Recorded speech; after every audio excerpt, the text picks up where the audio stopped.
சரி மாதம் உனக்கு 1000 ரூபா மட்டும் தான் வேணுமாப்பா சம்பளம்? வேலை பார்த்து சாப்பிட்டு போவேன் நீ. உனக்கு என்னது பணம்? உனக்கு டெய்லி 3 வேளை சாப்பாடு தந்துடுறேன். பார்த்து சாப்பிட்டுட்டு வேலையை பார்த்து போயிடுற நீ. ஏன் ஒன்றும் இல்லைங்கிற அப்போ எதுக்கு உனக்கு என்ன பணம்? எதுக்கு உனக்கு? யார் இல்லைங்கிறா, வீடு இல்லைங்கிறா, அப்போ உனக்கு எதுக்கு பணம்? உனக்கு இங்கே 3 வேளை சாப்பிட்டுக்க, இங்கே இருந்துக்காப்பா. நீங்க யார் இல்லைங்கிற உனக்கு எது காசு?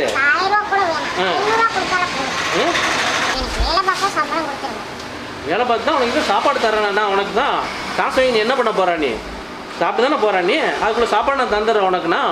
நீ சாப்பிட்டுக்க, நீ சாப்பிட்டுக்க, 3 வேளை சாப்பிட்டுக்கா. ம் ம் எவ்வளோதான் இப்போ வேணுங்கிற நீ சொல்லு. 500. 500லாம் தர முடியாது உனக்கு. ம் ம் 100 ரூபாயா? 300 ரூபாயா? பார்க்க பரிதாபமாக இருக்கு. சரி தரேன். ஆனால் வேலை நாள் நீட்டாக பார்க்கணும் நீ. சரியா? அப்படியா? எல்லாம் பாத்திரங்கள்லாம் சுத்தம் நீட்டாக கழுவிடணும்.